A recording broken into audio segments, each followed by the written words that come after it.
El tema se llama, ¿cómo?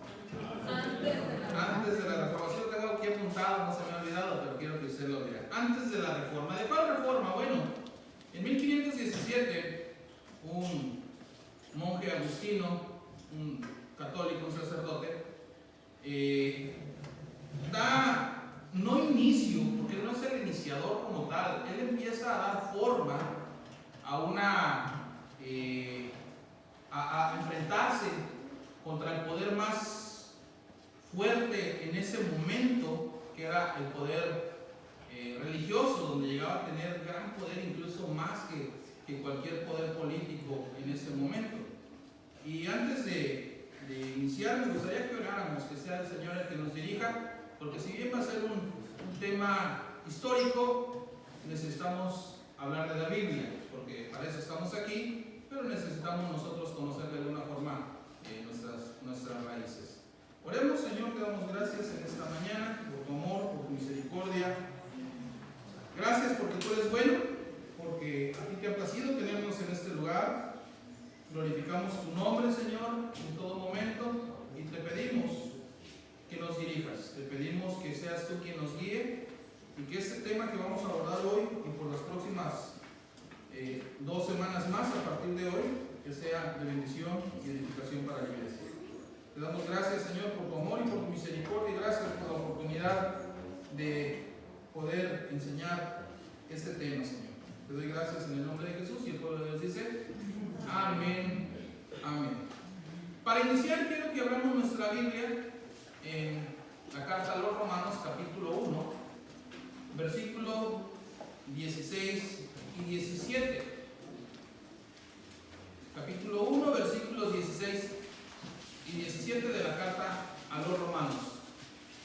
¿Usted ha oído hablar de lo que es la Reforma Protestante, hermanos? No. ¿No? Muy bien, algunos sí, otros no. Qué bueno que tenemos la oportunidad de tocar esos temas en la iglesia. Lamentablemente no todas las iglesias tocan ese tipo de temas, y ahorita explico por qué digo lamentablemente. ¿Ya lo tiene ahí? Dice la palabra del Señor, Romanos capítulo 1, versos 16 y 17. Dice: porque no me avergüenzo del Evangelio, porque es poder de Dios porque es poder de Dios para salvación a todo aquel que en él cree, al judío primeramente y también al griego. Versículo 17. Porque en el Evangelio la justicia de Dios se revela por fe y para fe, como está escrito: mas el justo por la fe vivirá. El monje agustino, sacerdote católico, Martín Lutero, cuando en su vida, obviamente él era un hombre muy preparado, era un teólogo.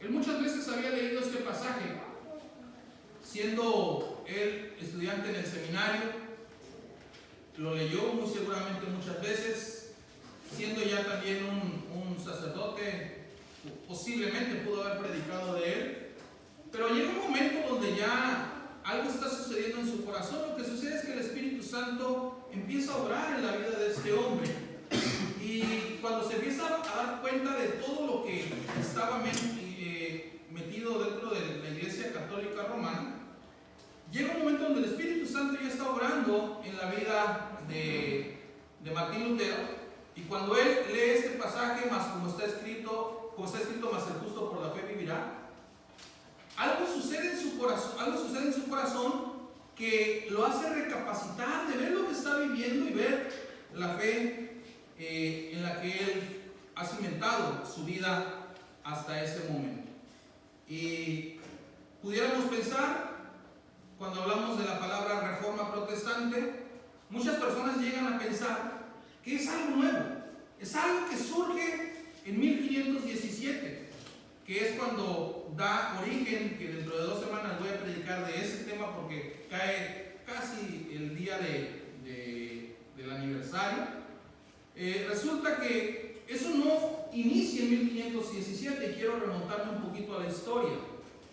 En el año 64 después de Cristo, cuando todavía estaban los apóstoles, algunos de ellos en vida, en el año 64 64 hubo un gran incendio que destruyó gran parte de Roma, siendo emperador un hombre llamado Nerón, y ese inició una gran persecución en contra de los primeros cristianos, sobre todo porque él estaba culpando a los cristianos de haber sido ellos quienes provocaban o habían provocado el incendio en Roma. Y eso sucede justamente porque en la zona de Roma que no se logró incendiar o que no tuvieron ningún problema de esos, la gran mayoría de los habitantes de Roma, de ese sector, de esa zona, en su gran mayoría eran cristianos.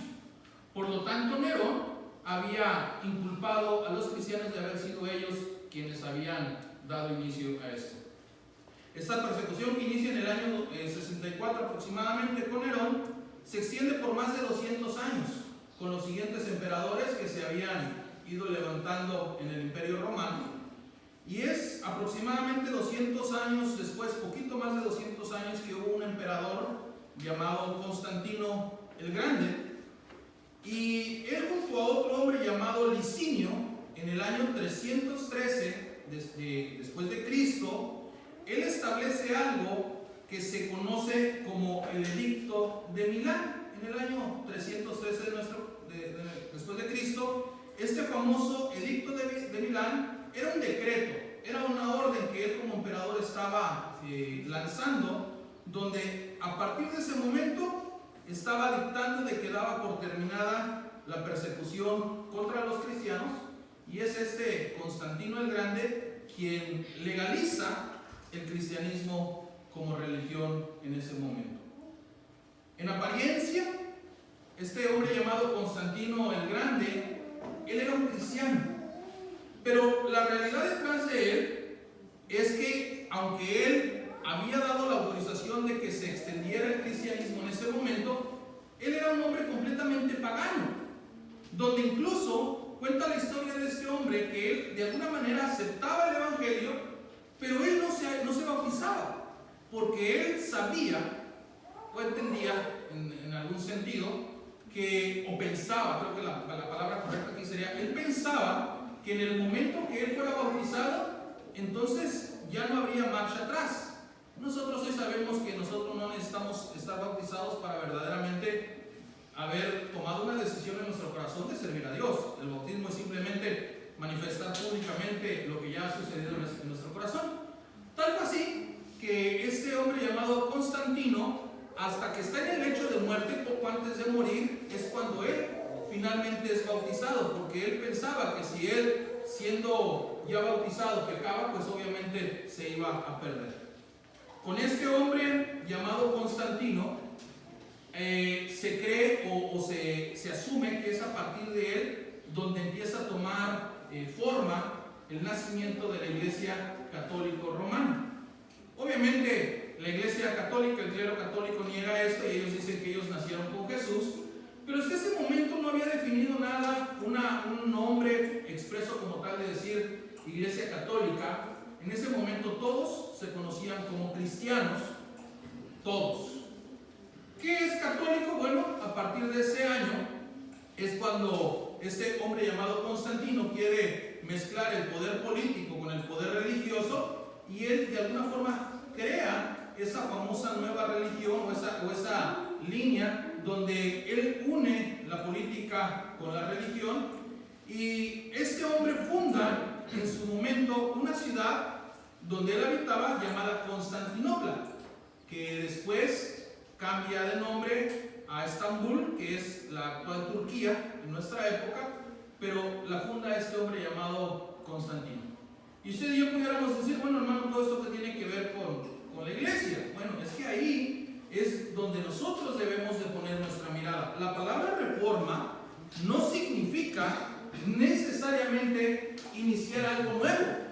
Significa precisamente volver a las raíces, volver al inicio de todas las cosas y de alguna manera componer o recomponer las cosas que se estaban dañando o que ya habían sido dañadas por aproximadamente 1400 años hasta el momento de Martín Lutero.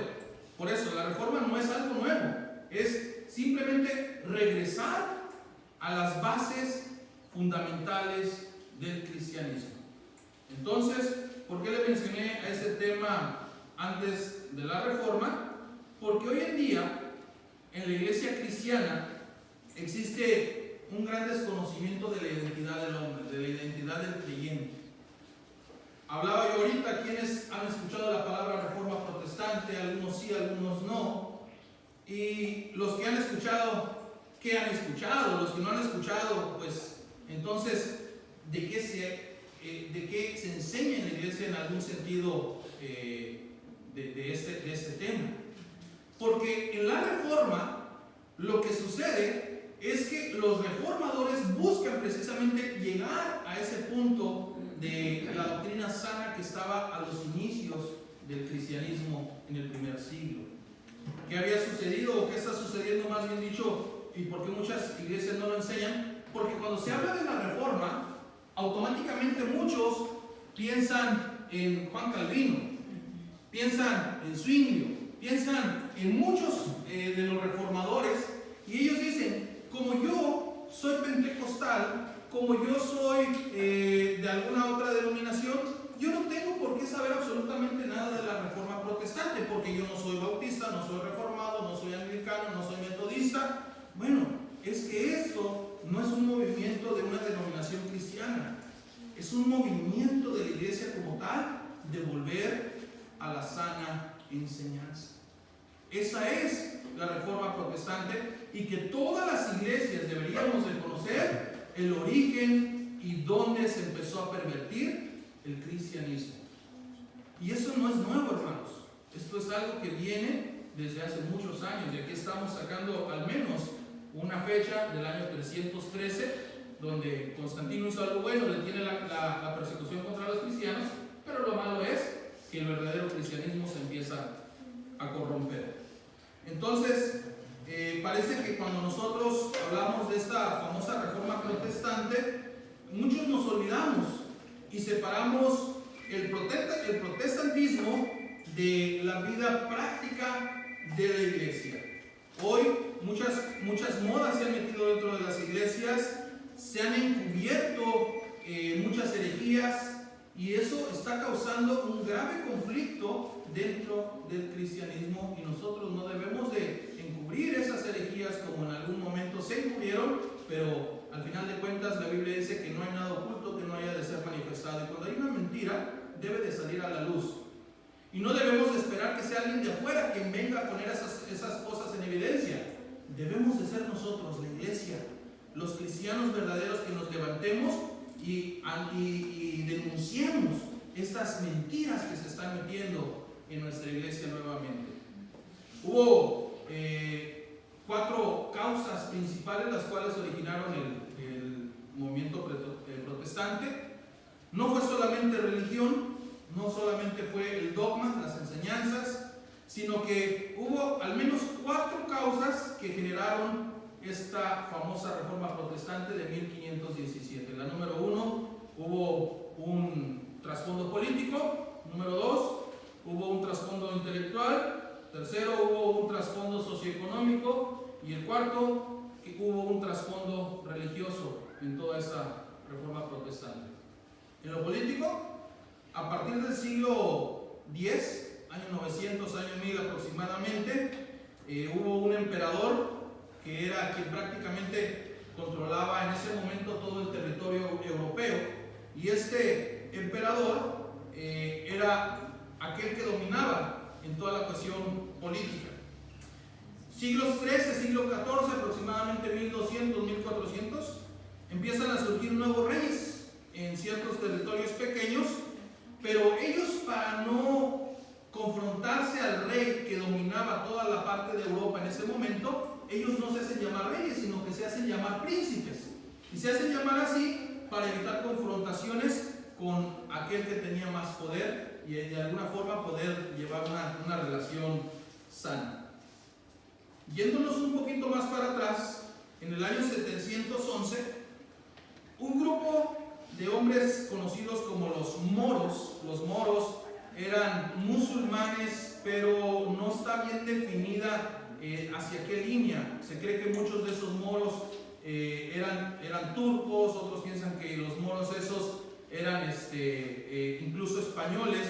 Por eso no está muy bien definido eso, pero esos moros eran musulmanes, donde ellos querían influenciar al mundo católico en ese momento, vamos a llamarlo de esta manera, o al mundo cristiano. Ellos querían influenciar con sus doctrinas, con su religión. Usted sabe que los musulmanes no creen en Jesús como el Salvador, ellos creen en Buda, ¿verdad? Y creen en tantas prácticas que no tienen nada que ver con la Escritura.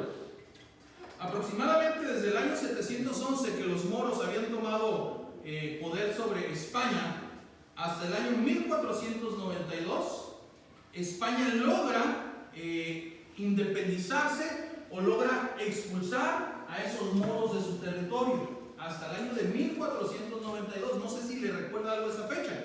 Justamente el 12 de octubre de 1492 es cuando se atribuye el famoso descubrimiento de América. Hoy, bueno, a partir del año 98, 99, empezaron a cambiarle el nombre. Ya no decían el Día de la Raza, sino que dicen el Día de la Hispanidad. Era lo que estaban hablando. Es decir, que hubo una conquista del territorio aquí en América, donde los españoles habían descubierto este nuevo continente.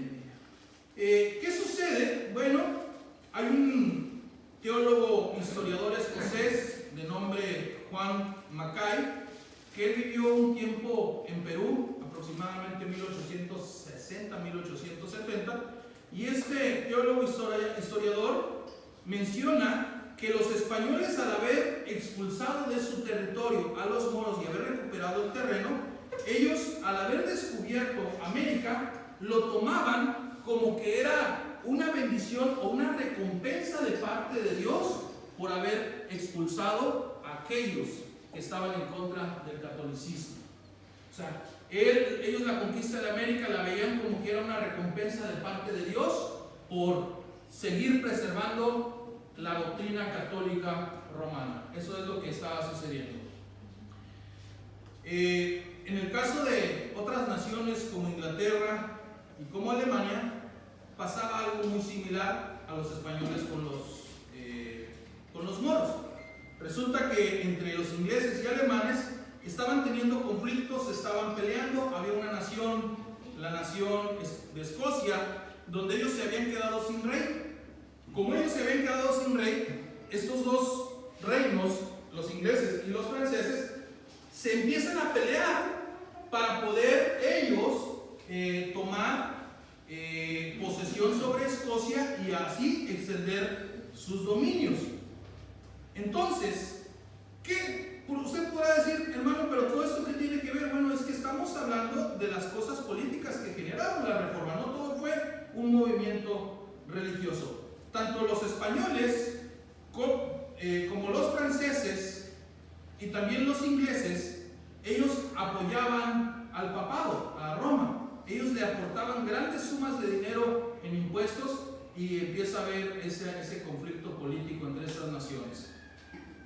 Y hablando de los conflictos políticos, el término político que hablábamos, que fue una de las cosas que trajeron la Reforma Protestante, el concepto de política no es un concepto ni religioso, es un concepto que viene de muchos siglos atrás, con un hombre llamado Platón, y él establece la palabra política, que es el significado natural o el significado sano de la palabra política, es la búsqueda del bien común para los ciudadanos.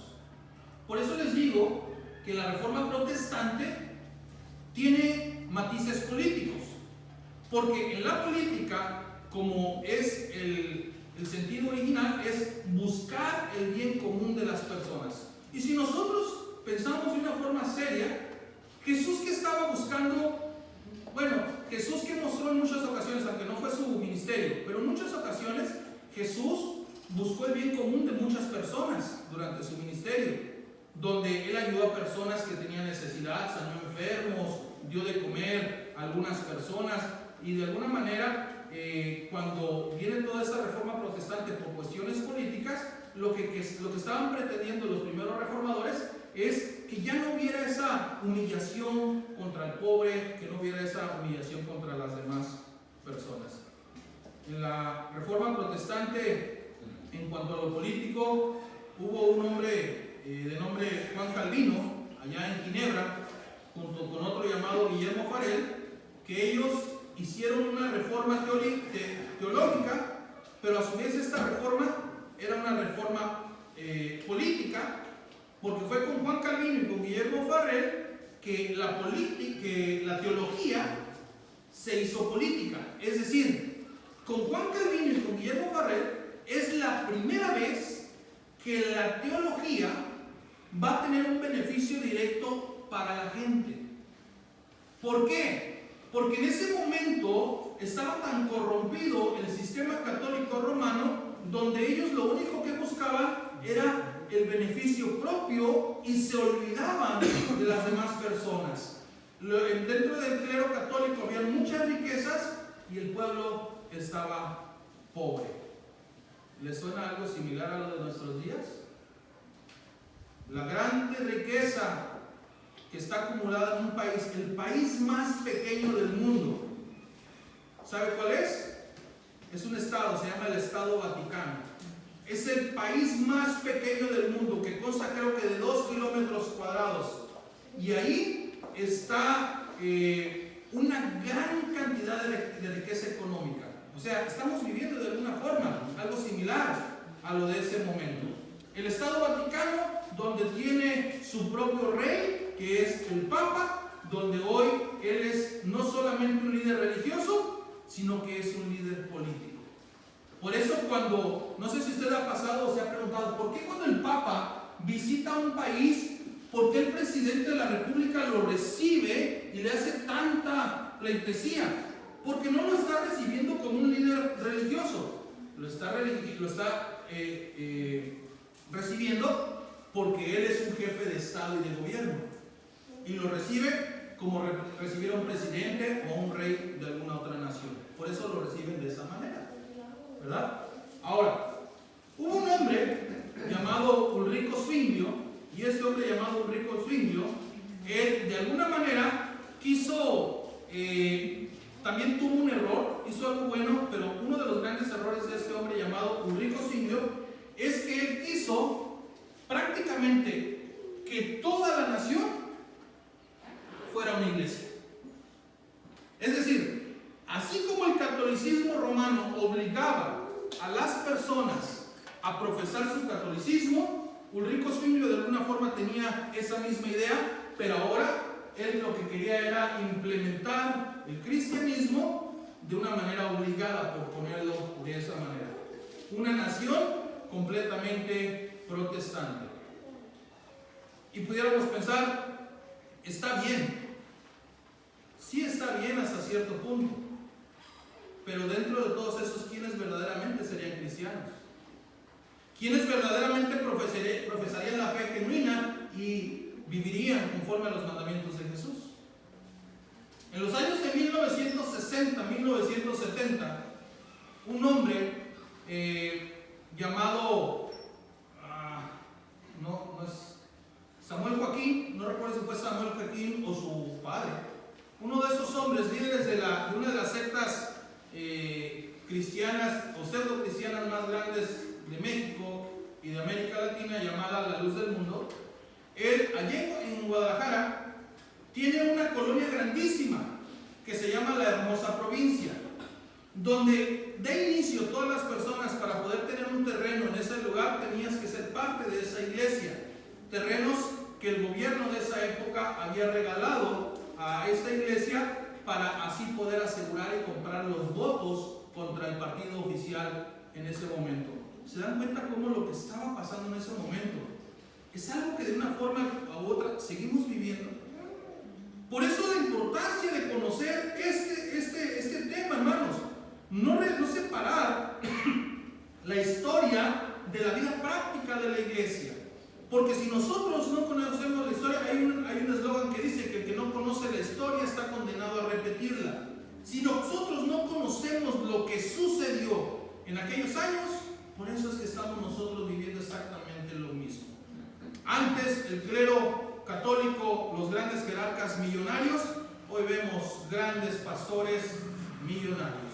Grandes pastores no porque sean siervos de Dios, sino porque son famosos. Una pseudoapóstol llamada Wanda Rolón en Puerto Rico, una supuesta profeta, le reveló y le dio palabra supuestamente de Dios, quién sabe de qué Dios, porque no es el Dios de los cielos, que le dijo que ella ya no podía viajar en aviones comerciales y que Dios le estaba diciendo que ella se tenía que comprar su avión privado. ¿Y qué cree? Se compró su avión privado. Pero no es la única. ¿Sí? Hay muchos de esa calaña. ¿Sí? Que el Señor reprenda al diablo. El segundo factor, ya hablamos un poquito de política, el segundo factor es el factor intelectual. Y por eso quiero explicar todo. ¿Para qué sirve usted saber esto? Bueno, porque el factor intelectual fue algo también que generó la Reforma Protestante.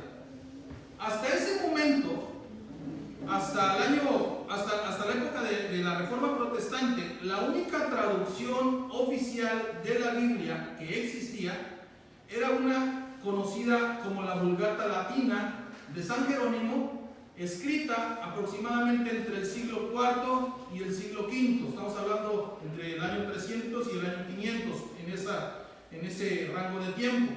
Esta famosa Vulgata Latina de San Jerónimo era la traducción oficial. Nadie podía leer más que eso.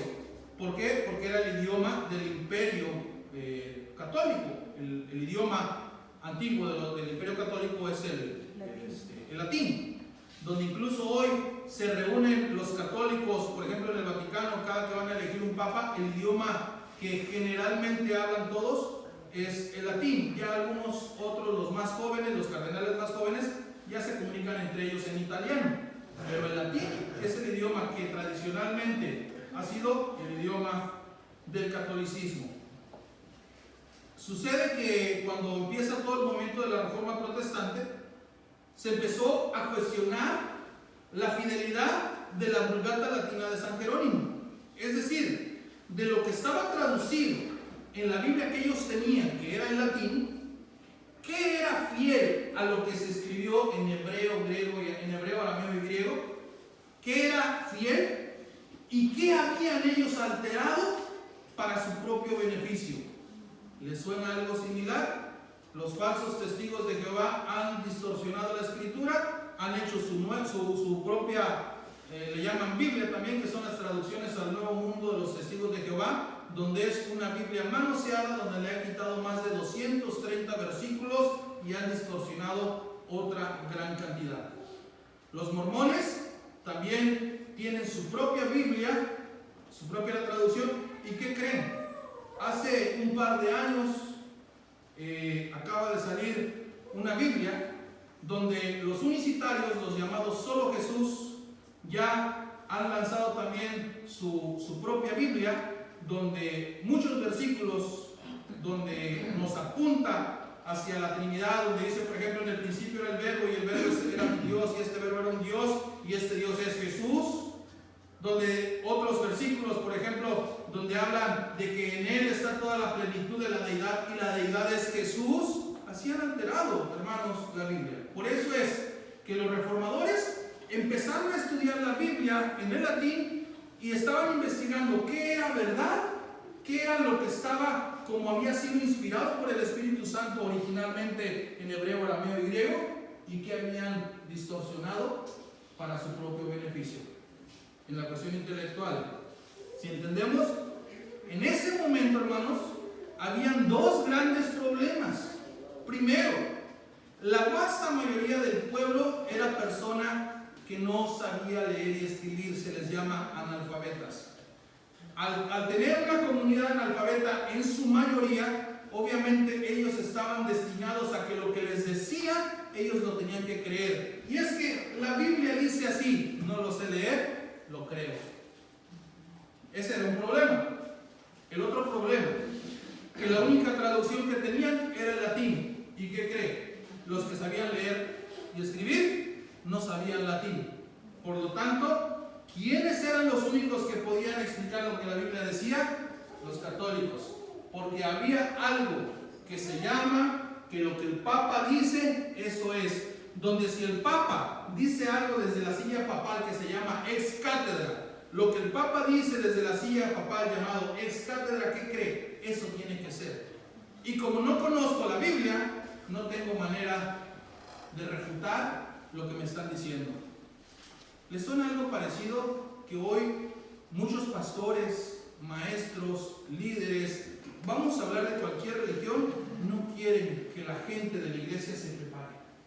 Quieren tener una iglesia ignorante de las escrituras para poder manipular, para poder decir, siembra y Dios te va a dar de esa siembra 100 veces tanto. Pacta y Dios te va a bendecir. Haz, da. ¿Y qué están haciendo? Están pervirtiendo las escrituras. Pero le digo algo, hermanos, esta no es la única iglesia. Hay muchas iglesias. Gracias a Dios, Dios ha guardado un remanente fiel para que predique la Biblia. Y sean fieles, ¿para qué? Porque cuando estemos delante de la presencia de Dios, Dios nos va a juzgar de cada palabra que salió desde este punto, hermanos. Entonces, en este momento, hermanos, los sacerdotes católicos, eso se lo voy a pasar así, sin ofrenda, sin pedir ofrenda, se lo voy a dar. Resulta que a la historia, esto lo leí, cuando lo leí me llamó mucho la atención, hermanos. Hubo un sacerdote católico, no se reveló su nombre, que dice que durante los días que eligieron, lo voy a leer como lo escribí, durante los días que eligieron a un nuevo papa, después de la muerte de Juan Pablo II, usted sabe quién fue el papa que siguió después de Juan Pablo, es Benedicto XVI, que todavía vive, pero ya no es papa. Este hombre dice que a la muerte de Juan Pablo II reveló que en el Vaticano todos aquellos que son parte del poder de la Iglesia Católica, hay un dicho que dice, en Roma tienes que aprender a servir vino español en copas de Italia. En Roma tienes que aprender a servir tu vino español en copas de Italia. Significa, tú puedes conocer y pensar lo que tú quieras, pero si vas a estar aquí, decimos los mexicanos, aquí nada más nuestros chicharrones suenan. En pocas palabras, lo que hace el clero católico es que si tú no te sometes a las reglas del catolicismo romano, entonces te tienes que salir. Por eso hoy en día, dentro de la Iglesia Católica, han habido también divisiones que se siguen manifestando como Iglesia Católica, pero ya le han cambiado de nombres: Iglesia Católica Ortodoxa, Iglesia Católica Griega, Iglesia Católica Episcopal, y tienen una gran cantidad de nombres. Y lamentablemente, esta división, ¿qué creen? En muchos casos, no todo ha sido sano, se ha todavía denigrado más de lo de que por sí ya está el catolicismo romano. Y vemos hoy sacerdotes que salen en internet con hello, homosexuales predicando la palabra, que son católicos, pero ya no son parte de la Iglesia Católica, pero se siguen ostentando como Iglesia Católica con un movimiento nuevo.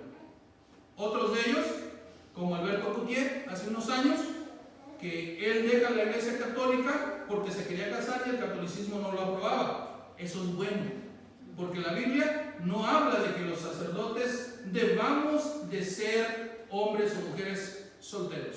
Digo debamos porque todos aquellos que predicamos el Evangelio somos sacerdotes. Y la Biblia nos enseña en ese sentido, pero no sacerdotes católicos romanos, para que no vaya después andarse persinando, ay, me vaya a besar la mano, mamá. ¿Okay? Entonces, ¿qué significa esto, hermanos? En cuanto a la intelectualidad que estamos hablando, en cuanto a la intelectualidad, los grandes reformadores de la Iglesia lucharon no solo por traducir la Escritura, sino porque el pueblo tuviera acceso a una educación y así terminar con la opresión que la iglesia estaba haciendo a causa de la ignorancia. Y sucede en nuestro tiempo, hermanos. Sucede en nuestro tiempo. Yo tengo 25, 26 años aquí en el Valle. Y yo recuerdo, hermanos, y usted si tiene ese tiempo aquí o tenga más, yo recuerdo los abusos que había contra los jornaleros en el campo. Yo recuerdo que, con el perdón de la palabra, los transportaban como si estuvieran transportando ganado en los camiones, en camionetas de redilas amontonados. Los tenían viviendo en galeras, en pésimas condiciones. Un lugar allá llamado Las Pulgas, donde me llegué a meter varias veces porque íbamos a vender mi esposa y yo, ¿sabe qué? Lleno de pulgas y lleno de moscas. Y en esa condición tenían a los jornaleros trabajando.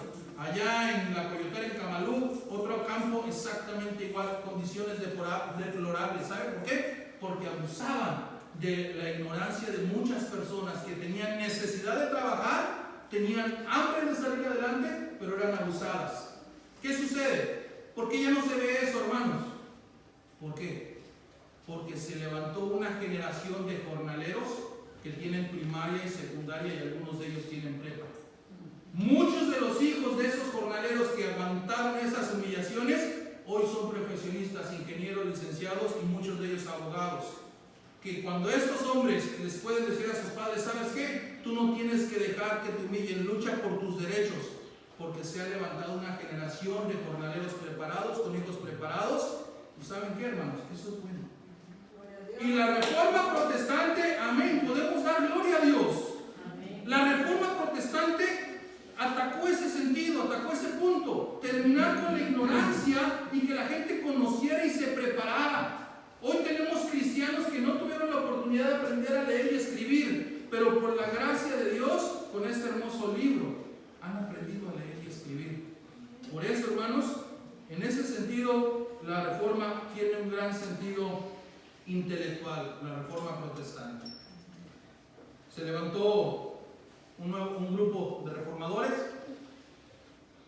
y esos reformadores, hermanos, eran pastores, eran teólogos, eran académicos, maestros de universidades, personas con una elevada educación. Y en los años de la Reforma y después de la Reforma, el ser pastor era sinónimo de ser una persona culta, una persona preparada. Y hoy en día, hermanos, ser pastor no tiene sí mismo sinónimo. Antes ser cristiano era tener cuidado y era tener respeto hacia un cristiano porque era una persona preparada. Hoy ya no. En ese momento, el ser pastor tenía que preocuparse por ser personas preparadas. Hoy no. ¿Por qué no? Hoy los pastores nos debemos de preparar. Es triste, hermanos, que estamos platicando con una persona o estamos en medio de una conversación con otras personas y tenemos que quedarnos callados porque no entendemos de lo que estamos hablando. Tenemos que prepararnos, hermanos. No podemos vivir en un mundo aislado, y eso fue lo que hicieron los reformadores. Y ahí nace el concepto de libres pensadores. El libre pensador, muchas veces la gente piensa que ser un libre pensador, piensa que eres un ateo, alguien que niega a Dios. Y no, en el sentido original, la palabra libres pensadores se las atribuía a aquellos reformadores, aquellos que se atrevieron a cuestionar las mentiras del catolicismo, que se atrevieron a cuestionar las herejías que se estaban promoviendo, y estos libres pensadores tuvieron la oportunidad de ir a los manuscritos, a los idiomas originales, leer, estudiar, interpretar y poder enseñar al pueblo lo que la palabra de Dios nos enseña. ¿Qué más sucedió? Que gracias a la Reforma Protestante se generaron universidades públicas.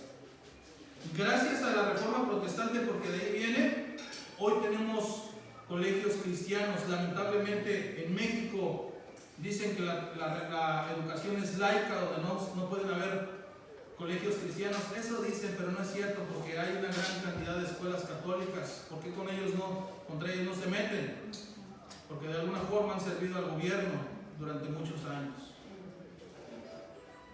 ¿Quiénes iniciaron los llamados los hospicios, aquellos que tomaban niños que eran abandonados.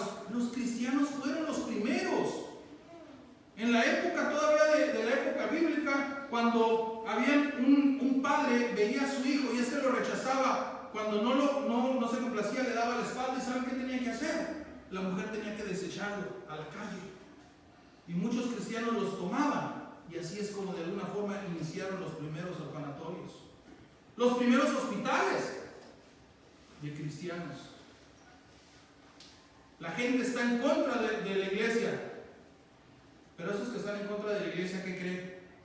Cuando hay campañas de salud, ahí en Vicente Guerrero, son los primeros que hacen fila. Cuando regalan comida, esa gente es la primera que se pone su ropa de pobre. Digo su ropa de pobre porque se disfrazan, porque ni siquiera viven así todos los días y van a pedir esas ayudas. Que hoy lamentablemente por la condición de la frontera ya no llega como hace años. Pero ¿sabe qué, hermanos? Ha sido la iglesia quien ha hecho ese trabajo. Y todo eso tiene que ver la Reforma Protestante de 1517. El tercer punto, el punto socioeconómico.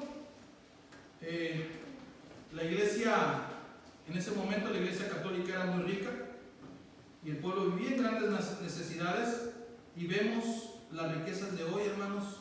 Mencionaba hace un momento el Vaticano acumulando riquezas. Hoy los sacerdotes dicen que hacen votos de castidad, pobreza y obediencia. ¿Y cómo viven? ¿Cómo viven, hermanos? Norberto Rivera, el ex arzobispo, ex arzobispo primado de México, algo así, un hombre millonario, que lo están ahorita investigando por lavado de dinero y tantas cosas. El máximo jerarca católico de hace unos años está siendo cuestionado por su riqueza. En los años 90, en Guadalajara, un cardenal de nombre Juan Jesús Posadas Ocampos, asesinado en Guadalajara. Dicen que lo confundieron con el Chapo Guzmán en un conflicto entre narcotraficantes ahí en el aeropuerto de Guadalajara. ¿Sabe dónde lo sepultaron? En el Parque General Colonias, el panteón privado más caro del estado de Jalisco y uno de los más caros de Latinoamérica. Y su chofer, que yo conocía a la familia del chofer una vez que anduve, me dedicaba a las ventas.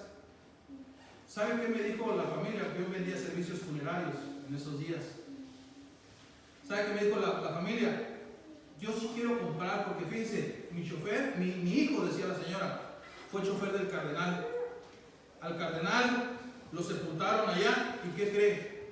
A mi hijo le dieron, no sé, vamos a ver una cantidad ahora como 2,000 pesos para sepultarlo. No alcanzó, hermanos. ¿Se imagina todo lo que hay? Y usted dirá, hermano, ¿qué tiene que ver todo eso? Es la economía lo que promovió también la Reforma Protestante, donde la gente se da cuenta de lo que están viviendo. En ese momento, desde el siglo XIV, el siglo XV, muchos hombres que en verdad querían honrar a Dios se preguntaban, ¿podemos ser cristianos saliendo de los dominios de la iglesia católica? Era una pregunta sana, porque estaban viendo la condición que estaban viviendo. Y aquí entra el cuarto aspecto, que es el aspecto religioso de la Reforma Protestante, donde ellos decían, ¿puedo yo ser cristiano saliéndome del dominio de la iglesia católica? Porque en ese momento había una enseñanza: si no eres católico, no puedes tener bienes. Si no eres católico, no puedes tener terrenos, no puedes tener propiedades. Si no eres católico, aún no te pueden dar un lugar en un panteón para ser sepultado. Todavía a los principios de los años 1800, 1900, aquí en México pasaba exactamente lo mismo.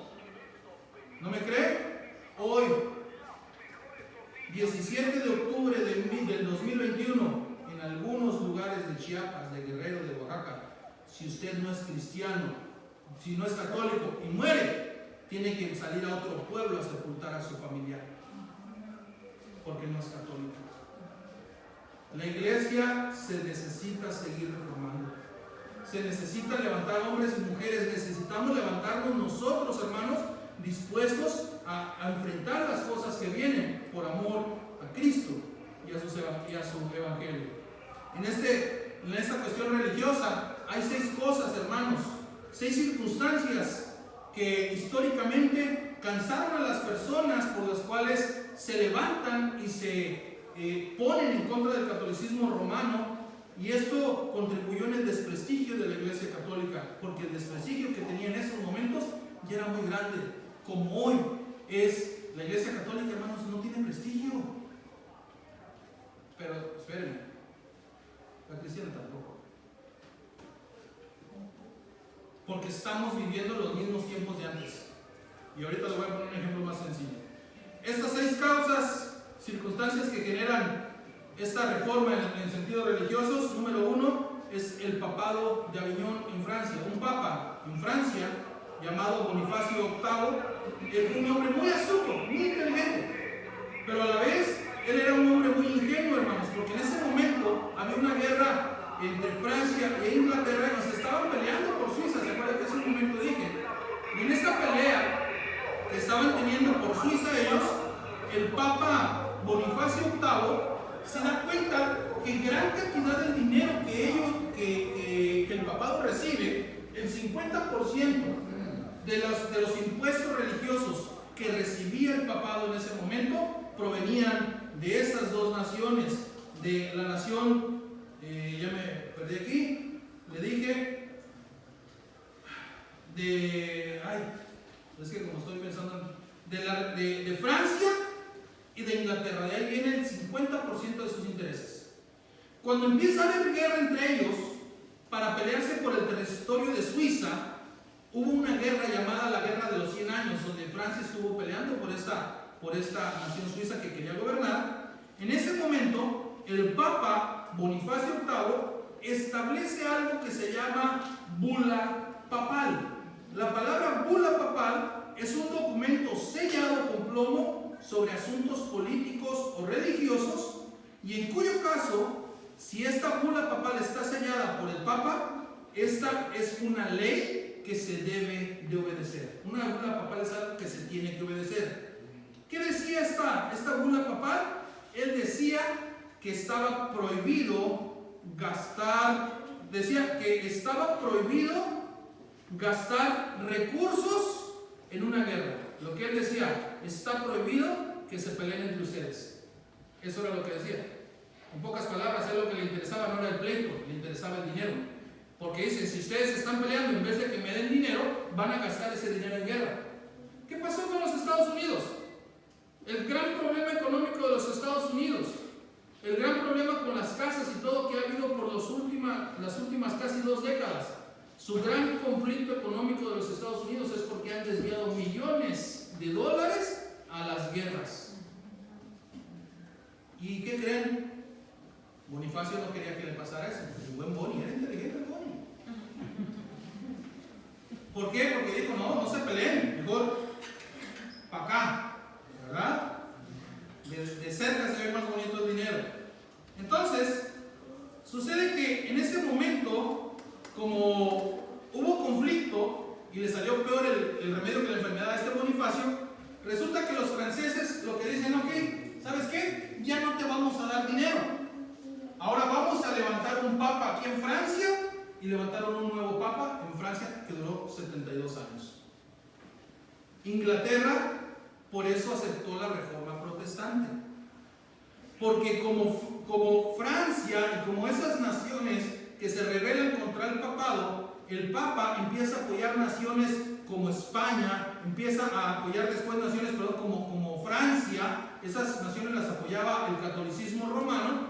Entonces lo que sucede es de que ahora Inglaterra, como se da cuenta que el Papa está apoyando a los franceses, los ingleses abrazan el movimiento de la Reforma Protestante y de alguna forma hay libertad para empezar a ejercer esa nueva reforma.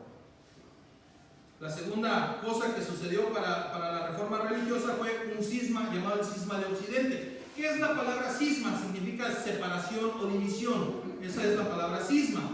Aquí en este cisma llegó a haber hasta 3 o 4 papas a la vez.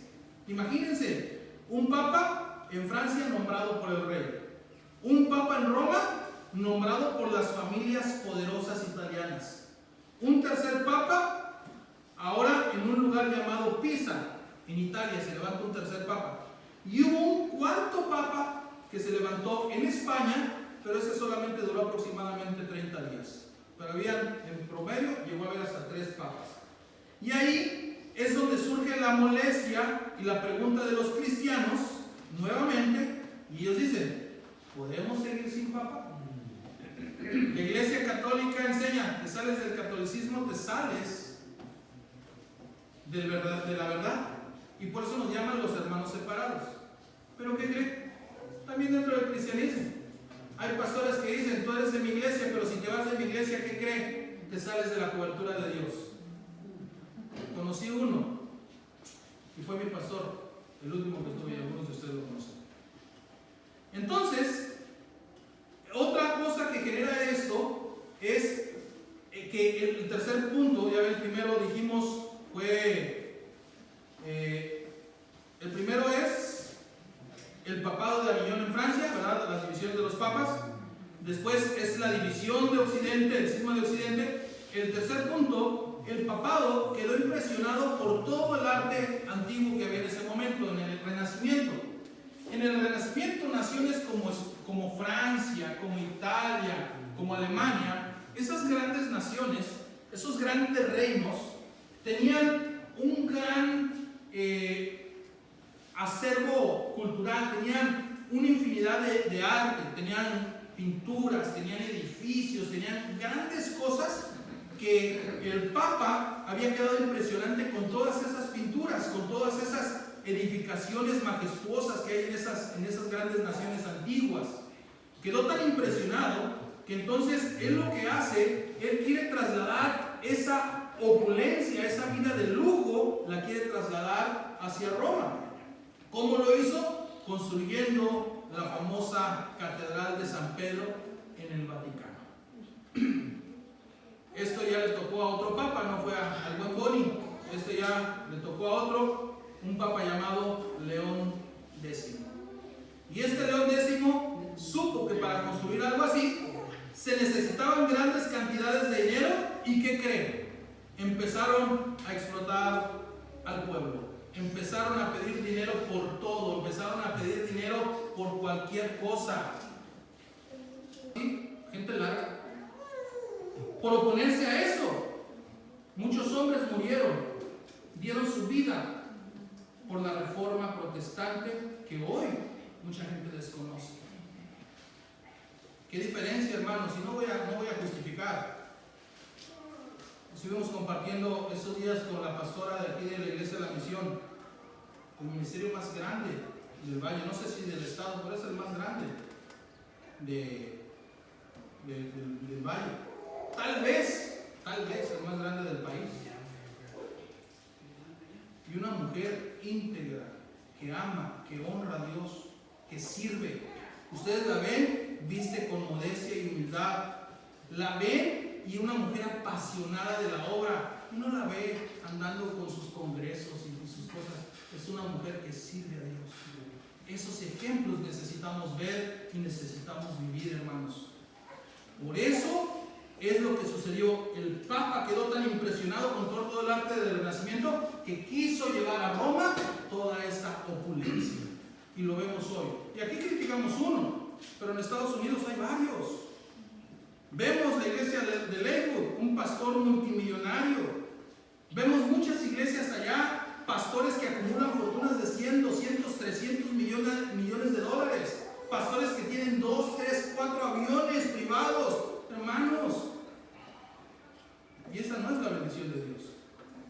La bendición del Dios de este mundo posiblemente, que es el diablo, pero no del Dios que hizo los cielos y la tierra.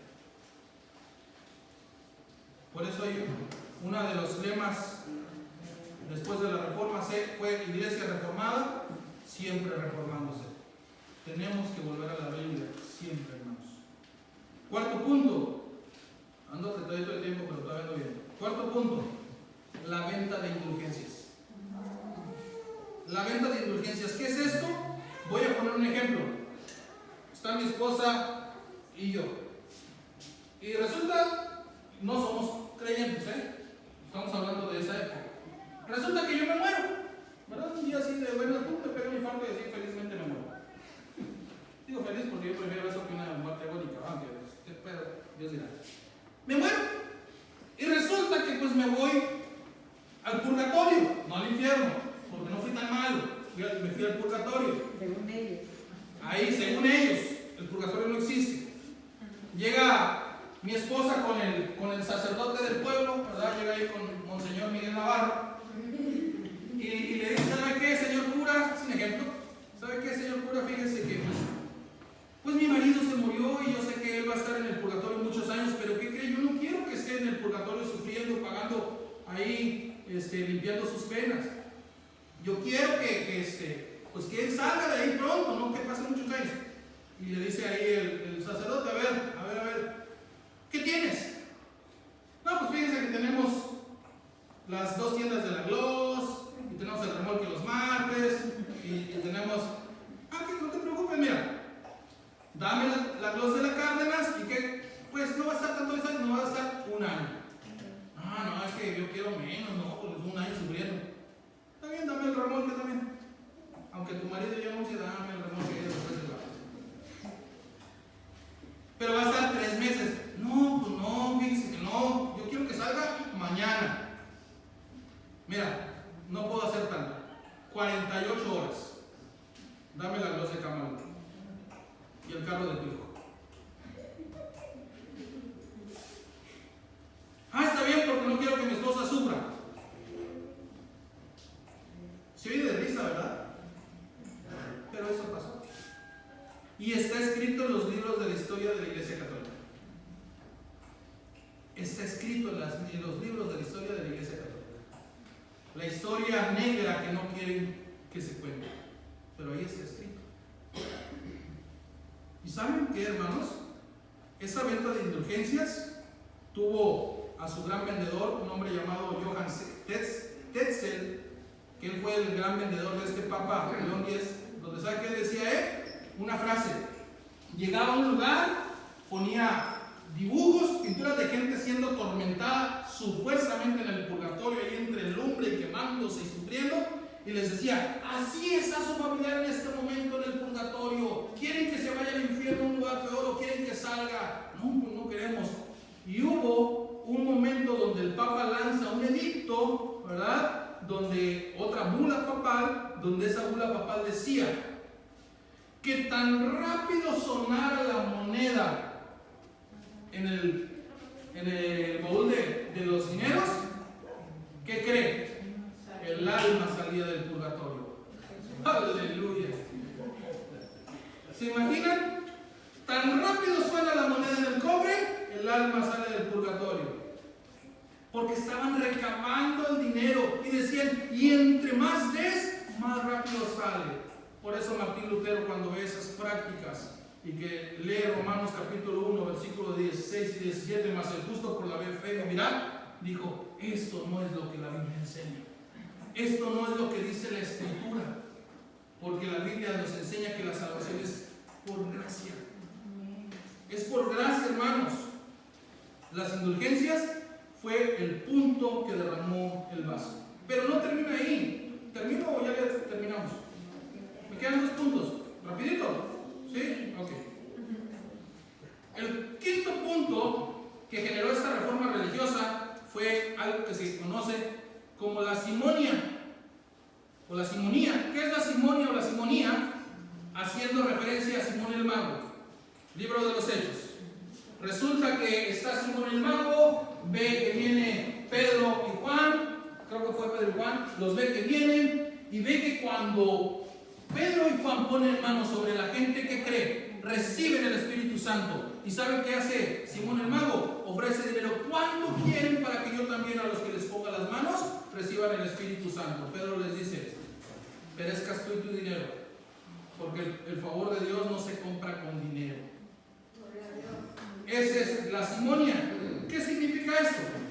Los hombres ricos de esa época, que tenían posición política o civil, los grandes nobles, los marqueses, los condes, todos ellos resulta que no se conformaban con tener solamente los títulos de nobleza, como un marqués o un conde.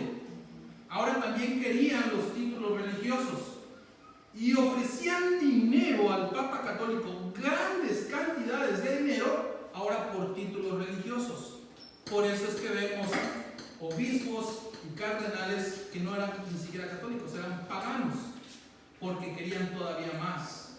Y me gustaría poner, después les voy a poner la película de Martín Lutero, donde narra todas estas cosas. ¿Sabe qué, hermanos?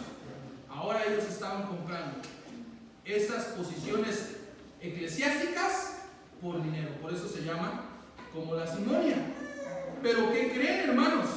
Había algo que se llama, en este sentido, donde si tú querías ser obispo, pues dabas cierta cantidad, pero si querías ser cardenal, pues entre más quisieras, ¿qué crees? Más te costaba. ¿Les suena algo que está sucediendo hoy? Escucho hablar a los billetes. ¿Han visto este video? Da 50, a ver, háganse acá los billetes de 100. Háganse acá los de 50 y aquí los de 20. No, usted no, usted trae cheque. No, pero ya lo puedo cobrar antes y para. Estaban queriendo comprar el favor de Dios. Eso pasa hoy. Vea usted el enlace con el diablo ahí en la televisión. Una señal que viene de abajo, trata de venir de abajo, de arriba no viene. Cada 6 meses o cada 3 meses sus famosas maratónicas, hermanos. Está pasando eso. Está sucediendo eso en nuestra época. El sexto punto. Había algo que se llama el absentismo, que esta es la compraventa de posiciones eclesiásticas, es la simonía, pero el absentismo es que habían impuestos, porque, por ejemplo, si tú vas a comprar una posición como obispo o cardenal, muchos de los impuestos que se iban a Roma, pues ya no llegan, porque ahora el cardenal de ahí, él se queda con una parte y solamente trasladaba a otra parte. Y en este absentismo, aquí los impuestos que iban para el cardenal, cuando éste moría, el Papa tenía que nombrar de manera inmediata un sucesor de ese cardenal. Pero resulta que como el Papa amañadamente se esperaba mucho tiempo, en algunos casos años, y en otros no lo hacía, resulta que como no había un sucesor para ese cardenal, pues resulta que ese dinero se iba derechito al Papa. Por eso es de que ya no volvía a nombrar otro cardenal. Por eso es toda esta corrupción que hay dentro del catolicismo romano. Y para terminar, pudiéramos pensar, hermanos, si todo esto como historia está muy bien, pero ¿qué tiene que ver con nosotros? Hermanos, eso no fue de la noche a la mañana.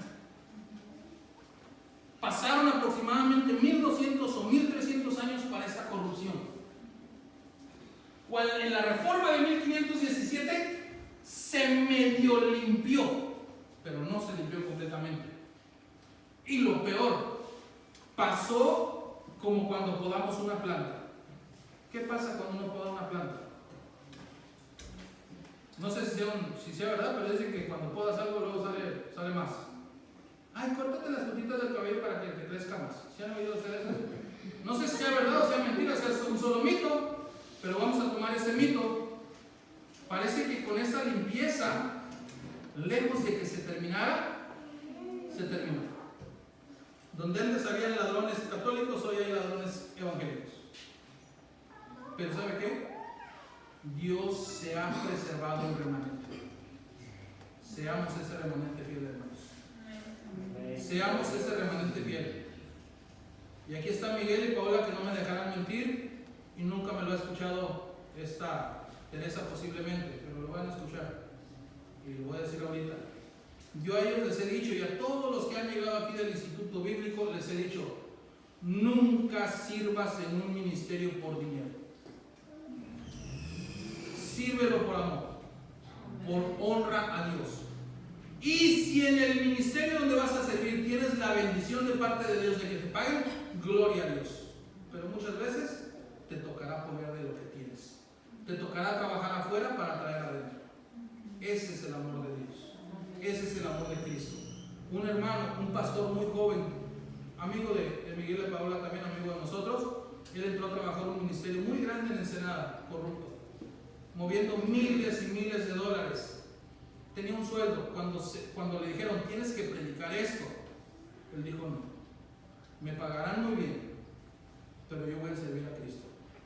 Y hubo meses, literalmente, donde este pastor batalló por dinero. Pero ¿saben qué? Está honrando a Dios. Y eso es lo que necesitamos, hermanos. Es que en esa iglesia son así, en esa. Pero vamos a la mía. Y no estoy jactándome, hermano, no me malentienda. Pero sí que si la gente dice, es que ese cristiano es corrupto, pero mira cómo vivo. Yo quiero honrar a Dios. Sí tengo problemas, tengo defectos, tengo situaciones difíciles, todavía lucho con este viejo hombre que no se ha querido morir, el condenado, ¿verdad? Parece que tiene más de vidas que un gato. Pero todos los días vengo a la cruz de Cristo, me someto a Él y le digo, Señor, haz de mí un instrumento nuevo. ¿Sí? Que la gente vea en ustedes, hermanos, un hombre o una mujer que ame y sirva al Señor. A la iglesia, no vamos a ver qué me puede dar la iglesia. A la iglesia hay que ir